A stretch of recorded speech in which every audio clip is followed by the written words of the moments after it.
Don't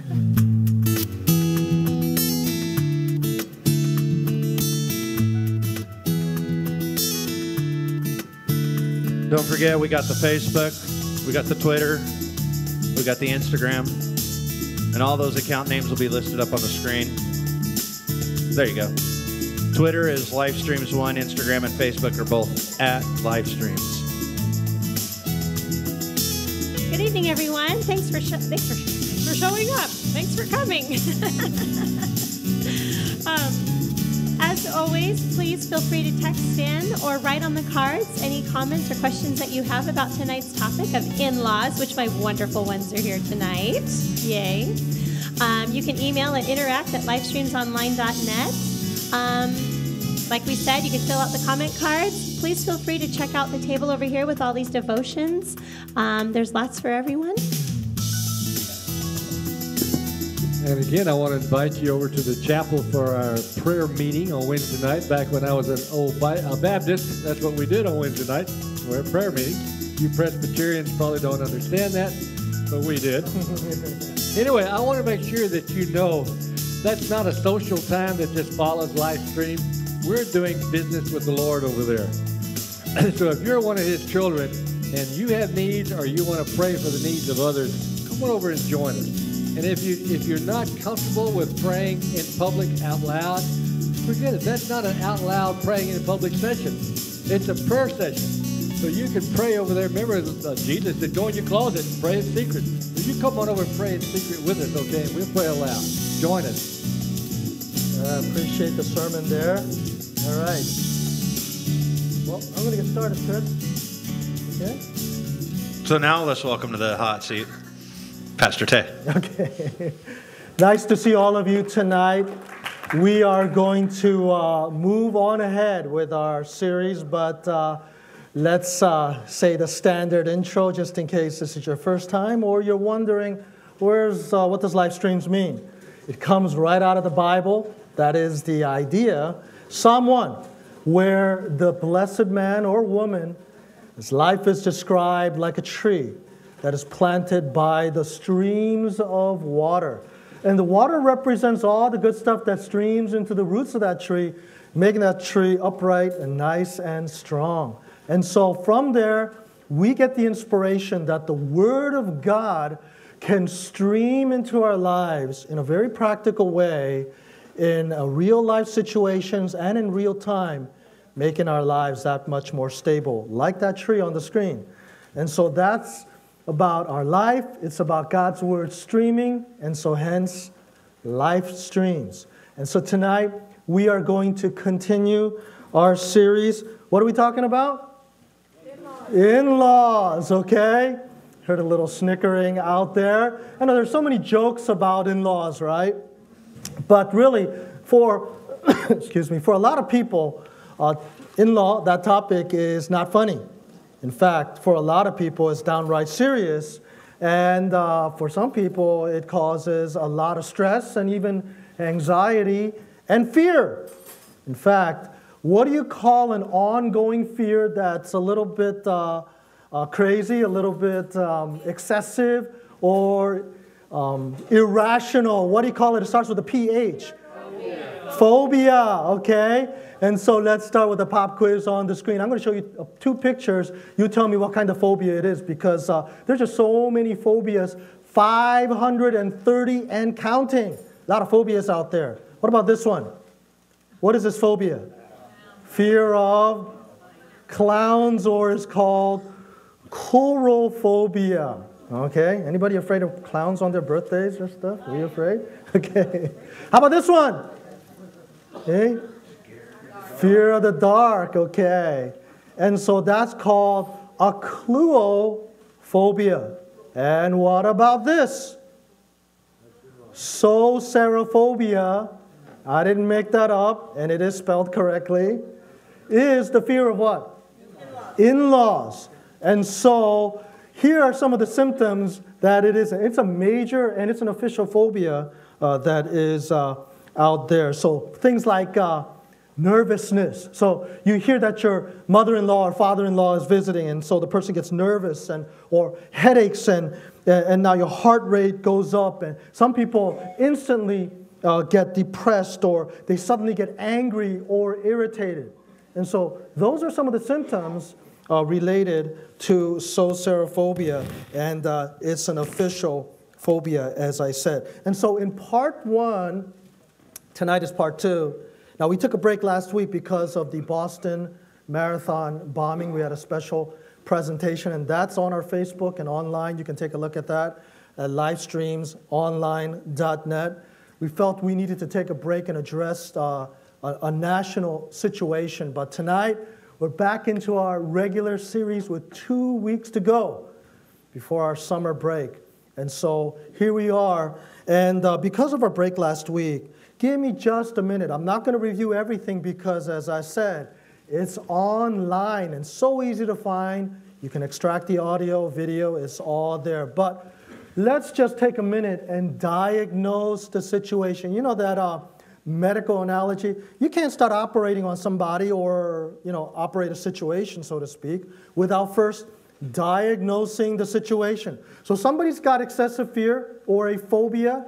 You got to first diagnose the situation. And as I said, in all my years of counseling, 20 plus, Soceraphobia is ranked number 2 or 3 out of 20 years. And so if a young couple is scheduling a counseling session with me, wow, there's a high 80% chance, all right, that it's going to be about Soceraphobia. So in part 1, we diagnosed the situation a little bit. Again, I'm not going to review, but I'm just going to put the main points on the screen. We started by diagnosing the couple, right? Because we said that it's not fair, and remember, phobias by definition is a little bit irrational. It's excessive. And so you don't want to, jump the gun and just blame the in-laws for everything. That's not fair. You want to first look at the couple. So I'm giving you kind of counseling strategy here. You first look at the couple. That's what I do. And maybe the couple has a negative attitude about the situation. Remember that picture I showed you about the mother-in-law? I Googled mother-in-law, and this is what I found. And so there's a lot of negativity out there. It's just built into society and into history. Okay, so I did not type in Tyrannosaurus Rex. I typed in mother-in-law, and this is the picture that popped up. So my point is, mother-in-law could be the sweetest person in the world, but sometimes our negativity can kind of color our perspectives, you know what I mean? And so maybe she developed Soceraphobia all on her own. That's my point. Number 2, again, I'm just rapid firing. We don't have a lot of time tonight because we got a lot of good stuff to cover tonight. Maybe the couple is just uncomfortable. I mean, think about it. You were not born in that family. And so quantity of time is not on your side.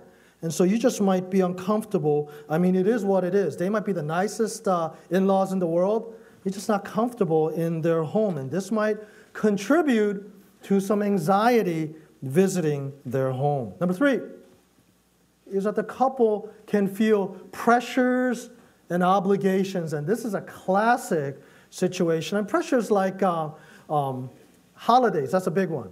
Okay, that where do you spend your holidays? That can become a very sensitive thing and can cause a lot of stress. And we looked at a bunch of different obligations and expectations, like holidays and sending your grandkids, okay, sending the kids over to spend time, and how do you divide up the time? Those are all kinds of things that can cause pressures. And my point is, that can cause Soceraphobia. Number 4 is that the couple can be biased towards their own parents. Now, this is the seed for all kinds of awkwardness and problems. And that is, you know what, if you're loyal to your own parents at the expense of your in-laws, that can cause all kinds of misunderstandings and can contribute to divided lines, anxieties, Soceraphobia. So my point with that was, let's not automatically go there, meaning don't blame the in-laws for everything. That's not fair, okay? Because the couples can have anxiety and depression and phobias all on their own, okay? After that, we switched our gears and we started diagnosing the parents and the in-laws, and we put them together because the dynamics are very similar. Because you know what? Let's put aside the couple for a minute and say that, maybe it is true. Maybe the in-laws and parents do create pressures and obligations like holidays and, sending the kids over on a regular basis. And again, all these things can contribute, okay? And again, all that stuff is online. That's why I'm going fast. It's also possible that the in-laws, no matter how good their intentions might be, you're concerned, you care, you want to share your advice and everything, but even though you might have good intentions, it can come across as intrusive. And so number 2 is a big one. And so that can also, lead to anxiety. Remember that picture I typed in mother-in-law, and the Wicked Witch of the West came out. And so maybe, that's kind of what she feels, okay? By the way, remember what I said? Soceraphobia, although it is a fear of in-laws, has often been stereotyped as tension between the mother-in-law and the daughter-in-law. So although that picture is really not fair to the mother-in-law, it is something that is important for us to take a look at. And so we took all of those things we talked about in part 1, we put it in a big bowl, we mixed it together, and we got all kinds of drama on our hands. For example, you got the wife, okay, of the couple. She is vying for her husband's affections. But there's another woman at play. That's the mother. She is vying for her son's attention and loyalty and respect. And then you got the father, and he's a little bit unaware of the whole situation, okay? And so he's there, and then who do you have? What's next? Or who's next? You have the man in the middle. He wants to make his wife happy. He wants to make his mom happy. And so he is the man in the middle. Now don't forget that phrase. If you're taking notes, write that down. The man in the middle.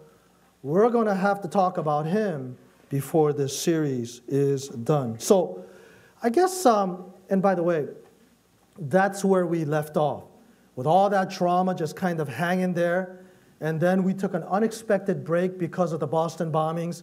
And here we are in part 2, trying to answer the question, look at the screen, where did all this drama come from? Okay? Where did it start? And experts, okay, all around the world, all agree, and I agree with them, that this drama began way back in the beginning. Not Genesis, but back in the beginning when you were inside your mommy's tummy, okay? Because that's when she's starting to now begin to bond with the baby. You know what I'm talking about?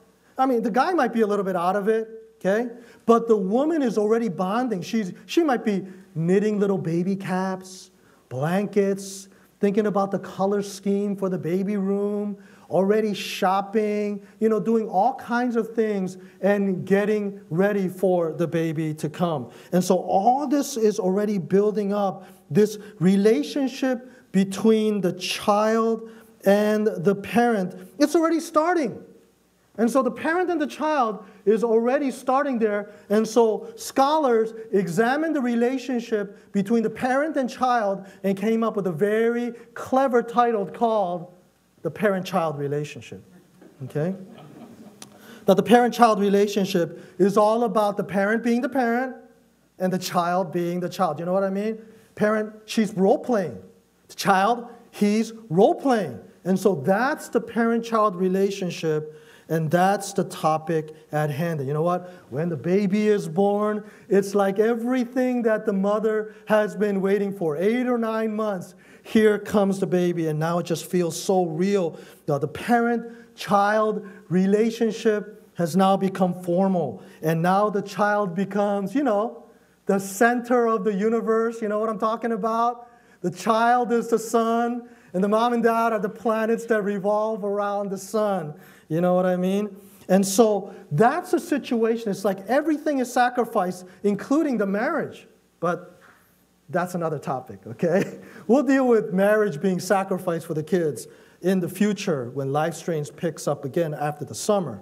But think about it. Everything is sacrificed for the kids right now, and the kid is truly the center of the universe. But listen, now things get really complicated.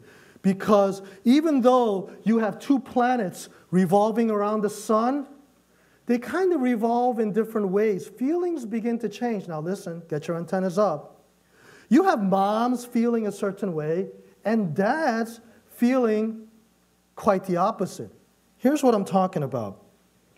As the child is growing up, okay, moms, listen, and this is probably what you're thinking. Child is growing up, and now you're getting all kinds of mixed feelings. I mean, it's great that the child is growing up, right?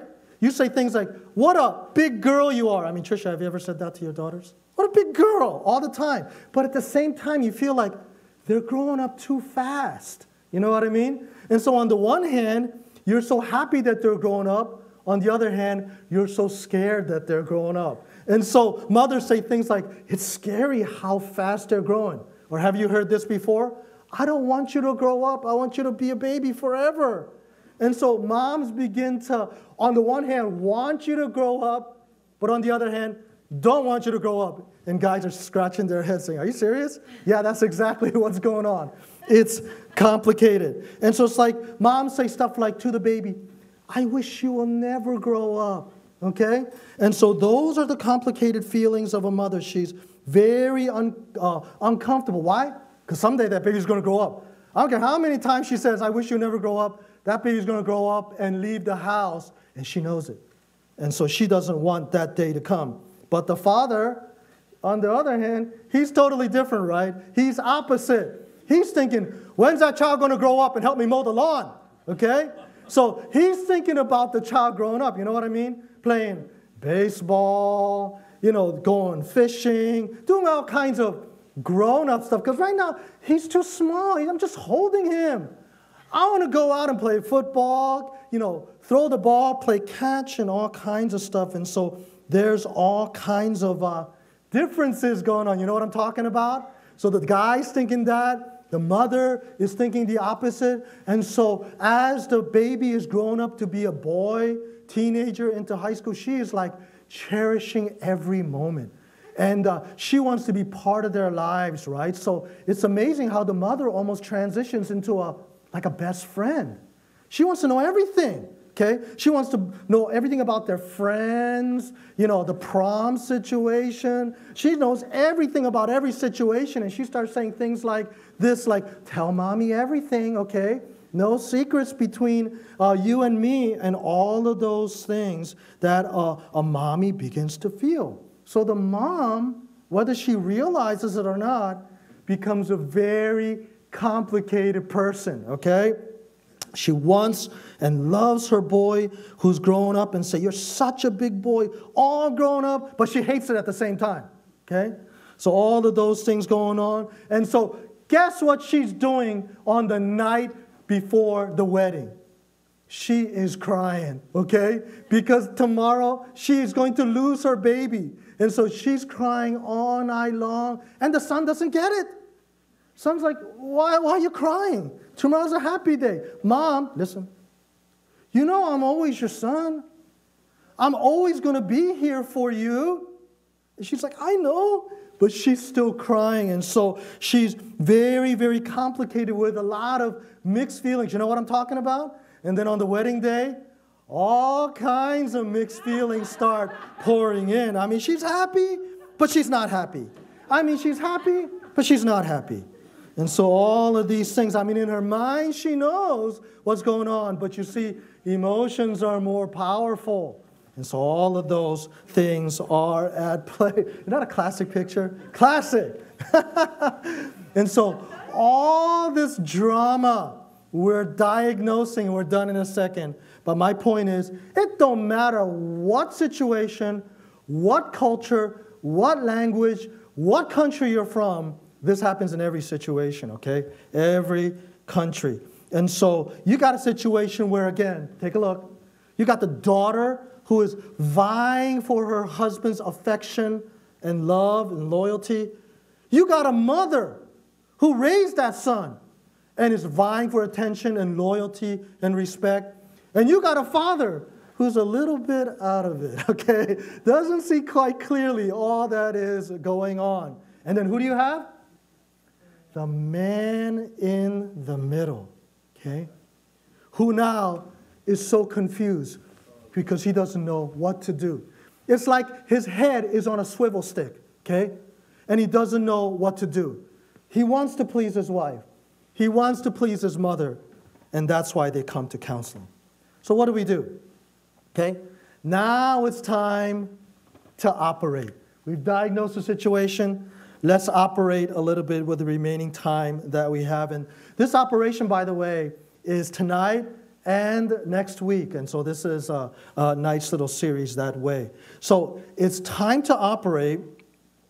And I'm going to make comments and use words like together. And what I mean by that, by together, is everyone, the couple, the parents, and the in-laws. Okay? So I'm going to make comments and I'm going to say, do this together, meaning everybody has to be on the same page and then move together. And so with that in mind, take a look at the screen. Here's number one. This is part of the biblical solution. And so tonight is not about Pastor Tay's opinions. I'm going to do my very best to defend everything that I say with the Word of God. Because remember, that's what live streams is about, right?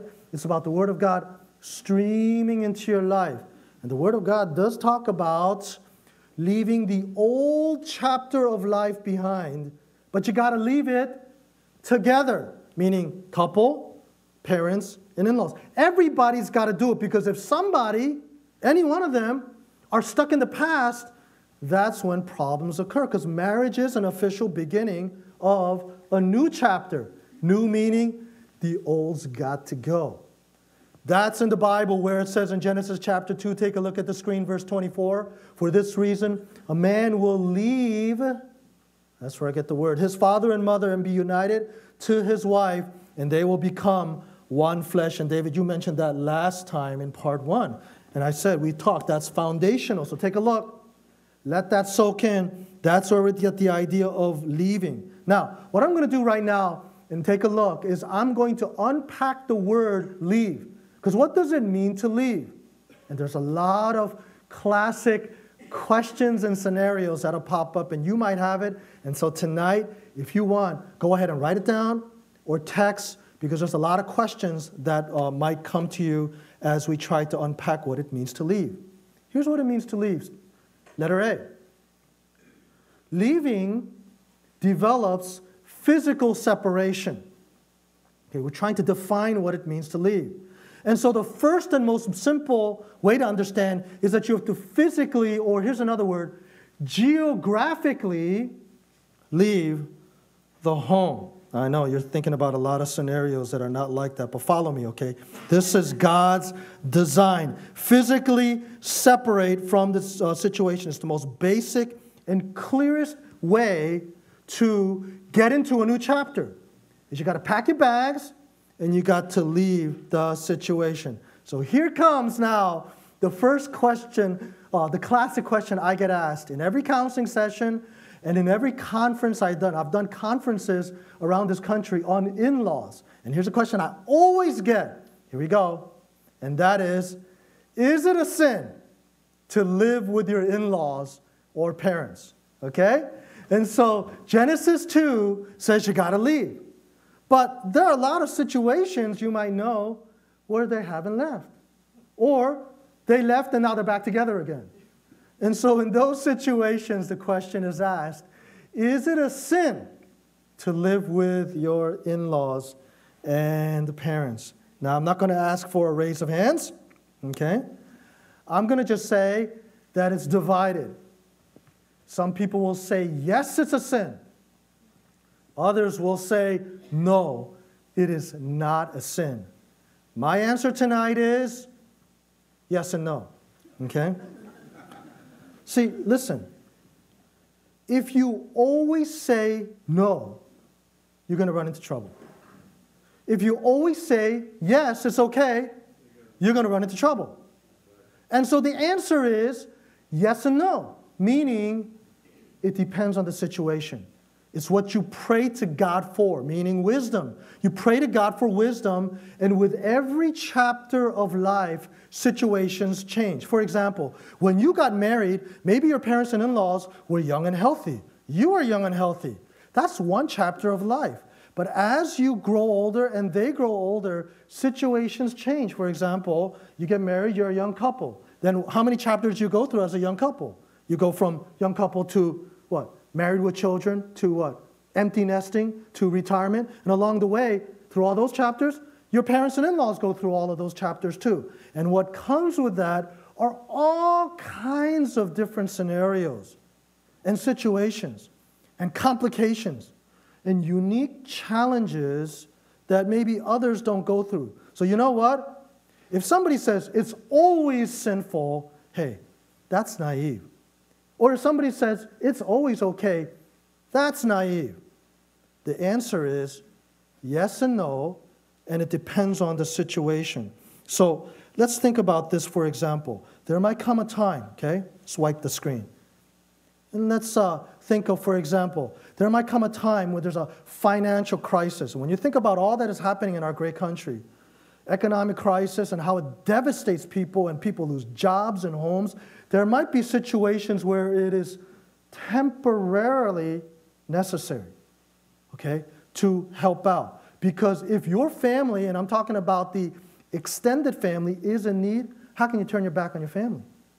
There might be situations where that happens. Or, God forbid, but it does happen, where your in-laws or parents get into an accident or get really sick, and now you got to show that you care, and you got to step in and help out.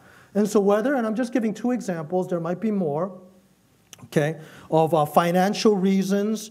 And by the way, you need to really listen carefully for the next 5-10 minutes, because I'm going to give you biblical principles that support that it is biblical for you to financially support your parents and in-laws. Now, that might be the first time you've heard that, because that's usually not preached or taught, but I'm going to explain that tonight. So my point is, for those who say it's always wrong, no. There will be times when it is necessary to help your parents and in-laws materially or financially. And those situations happen. So if you got questions, go ahead and text them even now. Now, having said that, that doesn't mean that you all live happily ever after. You invite your parents and in-laws in, that creates all kinds of complications. And I'm going to say that's going to create strains and stresses on the marriage and on the family. There might be all kinds of blurred lines of authority and crazy stuff happening in the home. And all those things, I get that. It's pressures, it's obligations, it's stresses, it's anxiety, and what's that big fancy word? It's Soceraphobia, and all of those things can be caught up in the mix, even when you're trying to do the right thing. And so all of those things might be at play. And that is why, if you are in your 40s and 50s, your parents are aging, they haven't yet retired, but whatever reason, financially or physically, there's problems. Those things are happening, and you are in the middle of your life, okay, in your 40s and 50s. You know what they call that generation? The middle age, okay? They call it the sandwich generation. Why? Because that slice of bread at the bottom, that represents the growing children that you got to take care of. And that slice of bread at the top, that's your aging parents that you feel pressure to take care of. And you are the hot pastrami in the middle, okay? And so that's the pressure that you feel. It's a lot of pressure to try to take care of both. And if you are in your 40s and 50s, you know exactly what you're talking about. You can't just think about yourself. You got your kids. It's not just a matter of buying diapers anymore. Now you got college tuitions. Now you got the future. And now you got your parents. And all that is happening. And then what about you? And so all of those things mixed together can cause all kinds of stresses and Soceraphobia, and all of those things are at play. So I'm going to say it this way. As much as it is possible, do not live with your in-laws and do not live with your parents. But I'm going to be sensitive and say that there are situations where you might have to. And you know what? Then that's God's will for your life. And those things might just play out that way. So the question is on the screen, flickering. Is it a sin to live with your in-laws or parents? The answer is what? Yes and no. You got to pray for wisdom to know what to do in the situation. And we have stuff online on our website, livestreamsonline.net, that talk about wisdom and how to make decisions. Decision making is a very important thing. And we can talk about it tonight. There'll be a time to interact even after the presentation tonight. Now, this answer, take a look at the screen. Leaving creates physical separation. But as you're trying to physically separate, next thing you know, you're back together again. There's all kinds of complications there. But here's another question I get. And that is, how far do you have to separate? People ask me all the time. Okay, so you got to physically move out of the way, all right, or move out. How far do you go? And so they ask me simple questions like, can we live next door? Okay, what do you say? Or how about one block over? How about one city over? Okay, you live in Orange and they live in LA. How's that? How about several states over? Okay, go to the Midwest. You stay in California or whatever. Okay? How about go to Europe? Okay, go to Paris. Okay? Okay. How about one planet over? Okay? They stay on Earth and you move to Jupiter. Okay? So the question becomes, how far do you move? People ask the question. Okay? Here's how I answer the question. Listen. Okay? You can move to Jupiter. You can move to Saturn. You can move all the way to Pluto or to some undiscovered planet out there. In fact, why don't you get in your Starship Enterprise and boldly go where no man has gone before? And I'm going to say that no matter how far you go, you still might be stuck in the past. Listen, there's some people who go so far away but still haven't left. Okay? Physical separation is important, but emotional and spiritual separation is even more important. So you could be in another solar system, but you're still acting like a baby. Your mother is still acting like mom and lording over you, and you're still acting like a baby, pleasing your mom at the expense of your wife.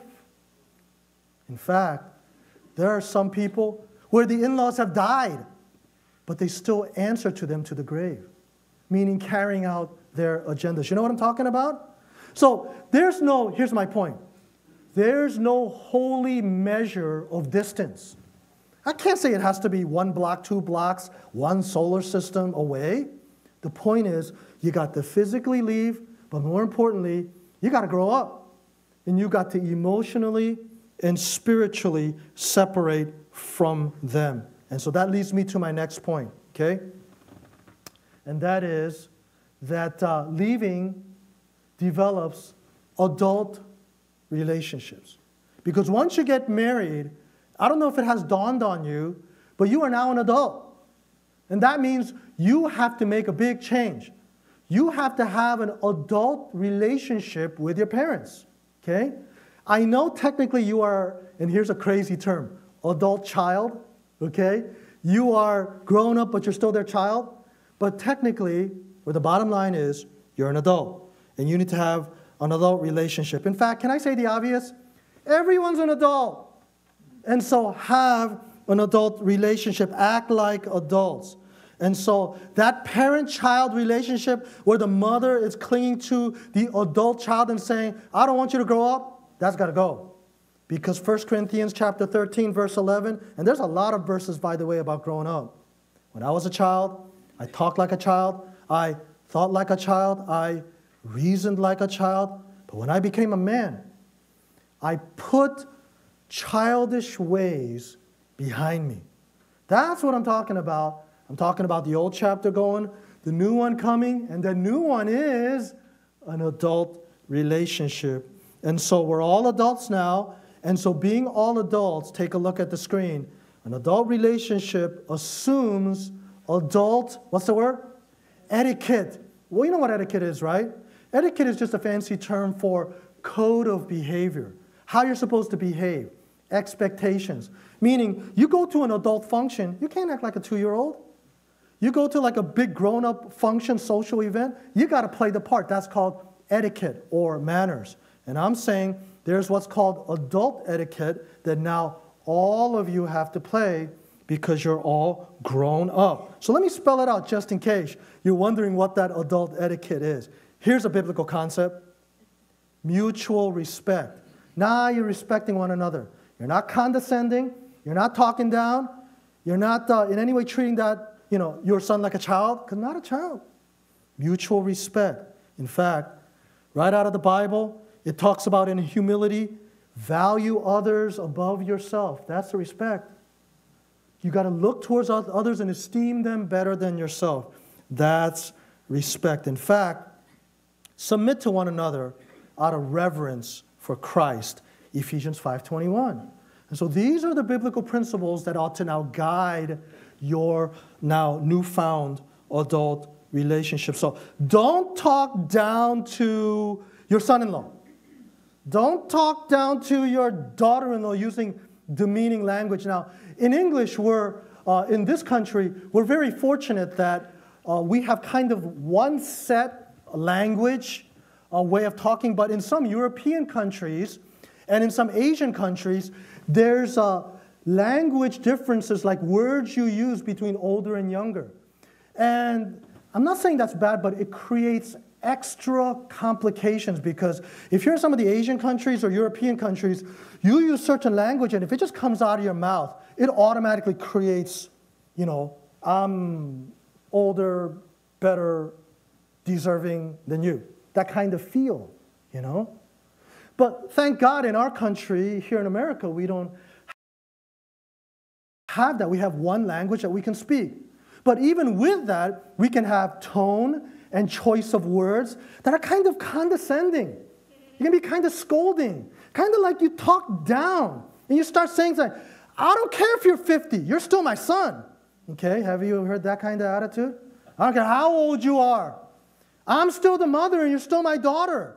You can't talk that way, moms, okay? So moms, don't say, I am your mother. You can't say that anymore. Of course you are technically, but that kind of language is condescending. And don't say, fathers, I am your father, all right? You can't talk that way. It's condescending. Why? Mutual respect. Reverence. That's what you're supposed to have towards one another. Don't say, okay, here's what dads sometimes say. You'll always be my little princess. Okay? Come on. Okay? She was, when she was what? 5? Okay? Wearing that ruffly dress with the poofy shoulders. Okay? But she's all grown up now. And it's time to move on. Okay? So, can't be stuck in the past. We got to have mutual respect for one another. Otherwise, we got all kinds of feelings getting hurt. And Soceraphobia beginning to brew. And all this is because of the parent-child relationship. Okay? The parent-child relationship is a dynamic of being stuck in the past, but we got to all grow up, right? We got to all move into new chapters and new ventures, new dynamics, and new and more mature ways of treating one another. Now, we're almost done, and we'll have time for your comments and questions, but you got to now really listen. I'm going to pose a question, and the answer is either yes or no, so you got a 50-50 chance of getting this right. Okay, here we go. Here's a question. I'm going to post this answer in a minute. Yes or no? Here's a question. Does all this mean, because I've been emphasizing equality, right? Adult relationship, equality. Does this mean that you are all completely equal? No. Yes or no? No? The answer is no. Because although we're all adults, the biblical principle is anybody that is older than you deserves your respect. Okay? They don't have to earn your respect, but they deserve more respect more honor. And so I'm going to wipe the blackboard and bring in a very important concept. Here's something that's not taught, and you got to get your antennas up and listen. Leaving does not erase honor. You know, sometimes in this country, you act all grown up and you act like you're better than everybody else. But in this country, we got to learn. And there's what's called discrimination and ageism, and we don't respect people older than us. That's got to go.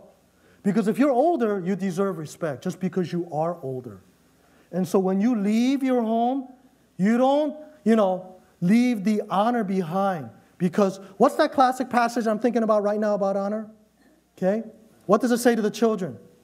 Honor your father and mother. In fact, in-laws are included. Honor them. You got to honor them. And last time we were together, I gave you some hint as to what the biblical concept of honor is, and that is you consider them more important. You heed their counsel. You don't do this to the mother-in-law's counsel. You don't do this to the father-in-law's advice. You show respect. You show honor. In every way, you pay that respect. And I don't want the next generation in this country to lose that. We got to teach that, okay? You got to honor and pay. That is part of the biblical etiquette. And so, can I say it again? I know it might sound complicated. You're all adults, but you still have to respect and show honor to those who are older, okay? Now, I'm going to put a word up on the screen. It's very important. And. Everything that I said, and this is the final thing I'm going to say. There's one more thing you need to know about honor that I almost never hear, okay? I don't know if I've ever even heard a sermon on this, but it needs to be said, okay? Honor involves one other important aspect, and that is, well, Jesus talked about it. In fact, Jesus blasted the Pharisees, criticized them in Matthew chapter 15 using the example of honoring the parents. He said, and now you got to listen very carefully, it's kind of complicated. He said, and I'm going to just use modern English. He said, you guys create loopholes in your system to try to get away from honoring your mother and father. You guys come up with ways to honor God instead. He's pretty much saying you guys are a bunch of hypocrites. That's what Matthew 15 is all about. You hypocrites. You come up with loopholes in your system pretending to honor God because you really don't want to honor your parents. You take your money and you dedicate it to God, and then when your parents ask you for financial assistance, you say things like, oh, I'm so sorry I can't help you financially because my money is dedicated to God. When in reality, all you're doing is freezing your assets, and again, I apologize, I'm using modern translation here. You're freezing your assets because you don't want to help your parents. That's hypocrisy. You're pretending to honor God by pretending, it's just a game. Go back and read Matthew 15. You say you honor your mother and father, but you're not. And so what do we get? A very important aspect of honoring, listen, honoring involves helping them materially and financially. Because you know what?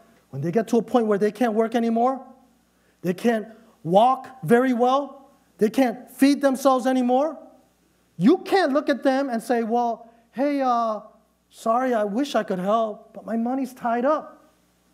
Or you can't say, I'll pray for you. Or you can't, and you can, and this happens all the time, okay? I'm not criticizing our church, because our church is great. But there are other churches where sometimes you call churches and you dump the responsibility on the church to take care of the parents because you don't want to do it yourself. Okay? Matthew 15 clearly teaches honor involving materially helping. And that it's a pressure, right? It's a sandwich generation. You got to take care of your kids, but you can't watch your parents go down. That's wrong. Honor involves materially providing for them. So it's a very important part of taking care of your parents It's called payback in a good way. They took care of you. Now you have to take care of them in their advanced ages. Doesn't mean you have to live with them, okay? But you have to find some way to take care of them. And sometimes, couples come in, and I could kind of look at them, and I know that something's not right. Sometimes they have Soceraphobia because they're trying to find some way to get out of the responsibility. And that's a problem. We all have responsibilities. Whoever said Christianity is easy, it's all hard. I can't think of one thing in Christianity that's easy to do. Pray, is that easy, David? It's all hard. Everything is hard. Okay? Taking care of parents is hard, hard work. And on that happy note, we're going to end tonight. Okay? And next week, we've got so much more to talk about because there's one guy that I left out, including the father-in-law and mother-in-law. What's the one guy? He is the man in the middle. He's got 2 women to please. And so next week, part 3, that's our final installment on the series. We're going to talk about the guy. I told you this series is not about mother-in-law bashing, right? And so we're going to talk about, and who would have thought? They talk about the man in the middle. And how's he going to please these 2 women? His mom and his wife. Okay? That's next week. Plus, we'll sneak in the father-in-law. We'll talk about all of those things. But tonight, we got a few minutes. Let's interact. You got the text on the screen. Go ahead and take time to fill out a prayer card. There's all kinds of things. But if you have any comments or questions, you can write it down on a napkin, piece of paper, whatever. Send it up right now, and the cafe ladies will pick that up. Just raise your hand. But let's turn over here, and David, you got a mic in your hands. What's on your mind? I've got a mic because this is an interesting subject because I have an in-law problem in my family. I won't go into the details of it because then you would correct me. But my look, my look at in-law problems is just another type of conflict. And when you taught us about conflict resolution, you brought up Romans 12:18. And then tonight you talked about this adult etiquette. And it fits so perfectly in there. It says, as much as, if it's 12:18. As it is possible. If it is possible, as much as it depends upon you, live peaceably with all men.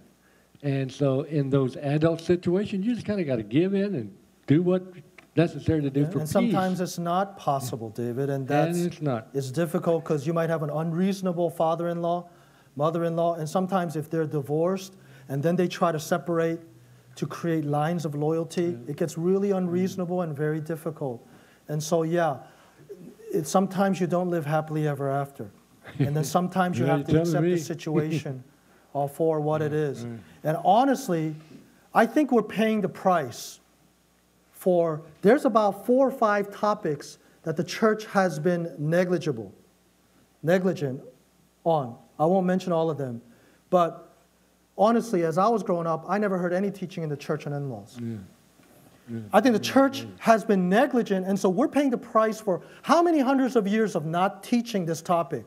You go online or in the bookstores, how many biblical teaching books are there on this topic? There aren't.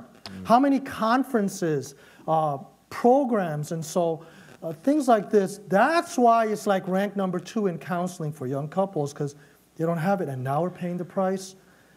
Well, the problem is the solution that I see it in our culture, we should let the parents choose the spouses of our sons and daughters.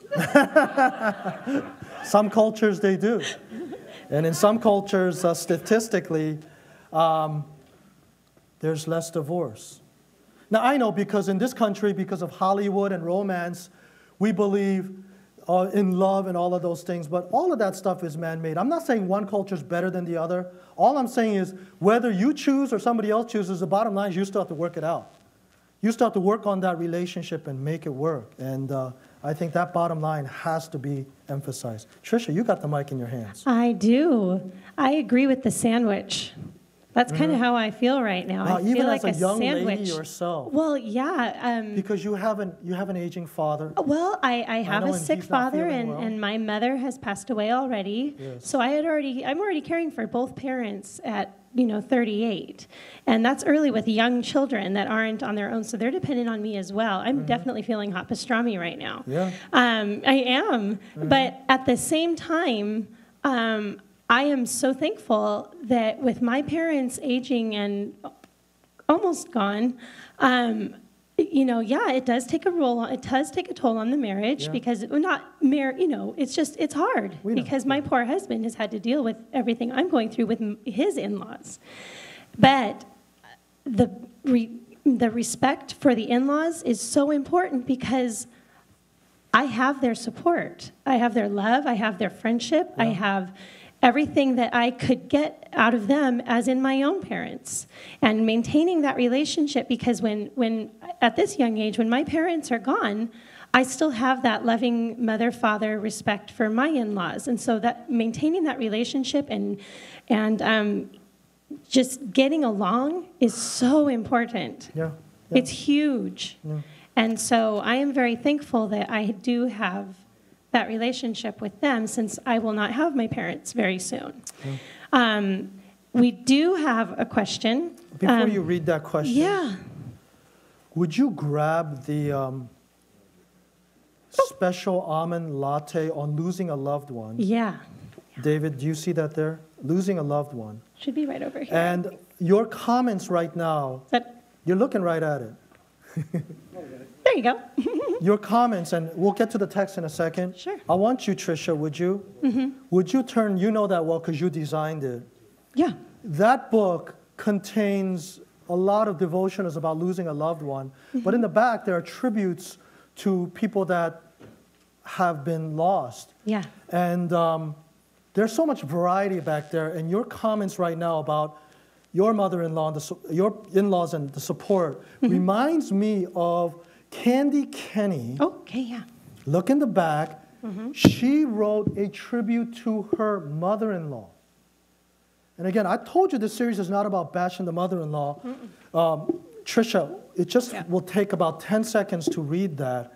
But Candy wrote just an incredible tribute to the mother-in-law that just reminded me of what you said there. Okay? Dorothy. Dennis. Cheryl. Oh, wait, where'd she go? Sorry, we're getting there. There it is. Okay, go ahead and read that. About Dorothy.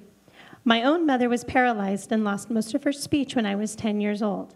I didn't know either of my grandmothers, and I was the only girl in a family of 3 boys. And so, my mother-in-law was such a female model for me.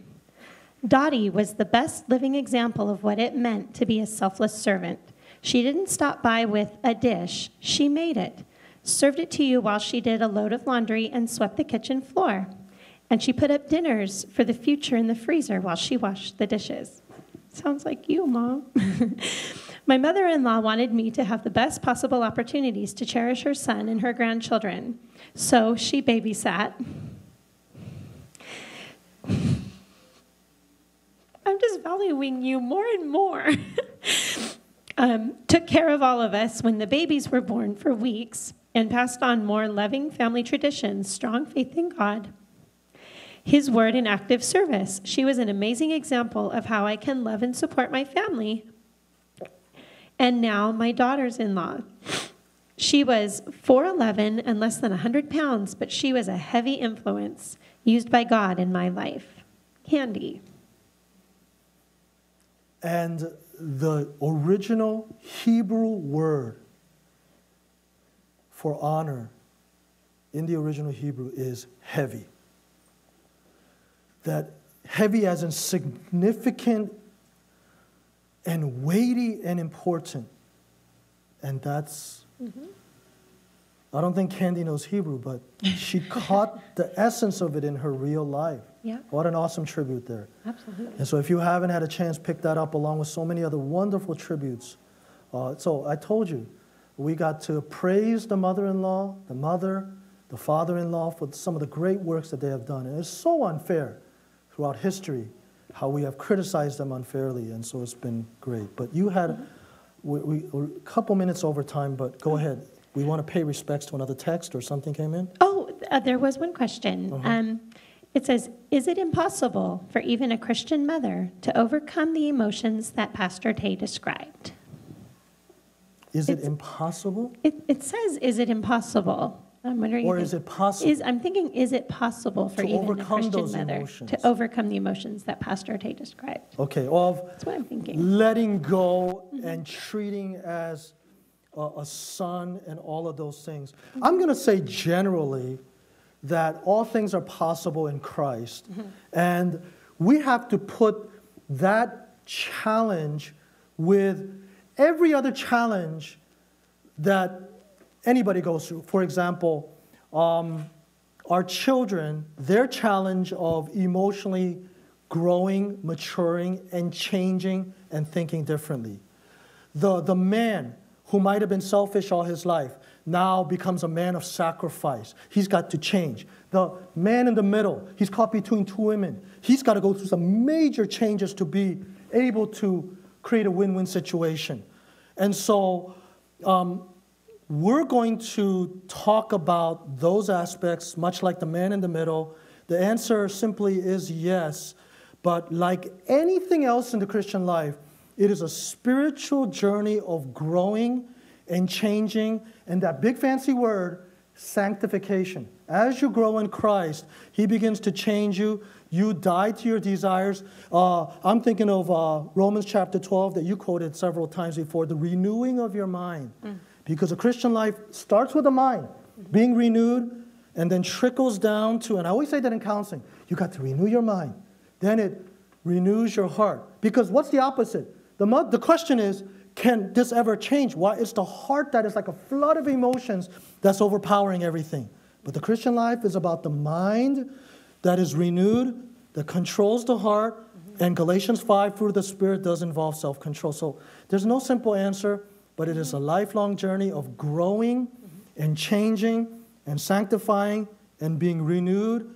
And those are the things that we expect from our children, from our husband, from our father-in-law, and all Christians in general as part of the Christian growth. And so the answer is a yes, but live streams is about all of those things, and there's plenty of things online that does involve how we change. And I promised to somebody that I'm going to do a whole series on just the process of changing. I mean, it can be an addiction and growing out of it. It can be an emotion that seems impossible. Or it could be some other problem. How do we go about the steps of changing in those things? It could be an eating disorder, okay? We got to do that series. And so even though live streams goes on summer break, we're going to come back strong with some serious and important series that deals with things like that. So I apologize for the quick answer, but it is a big one that we'll have to accomplish. And we are way, way over time. I'm going to end, but if your texts or questions have come in, you can even text during the week, and we'll pick them up next week. We got one more week, and then we got the big basketball game to close out the season. And so next week is our final installment. We'll talk about the man in the middle. We'll talk about the father-in-law. We'll talk a little bit about the mother-in-law and all of those things. But God bless you guys. Thank you for coming. Thank you. Fill out the prayer request and go to the prayer meeting, guys.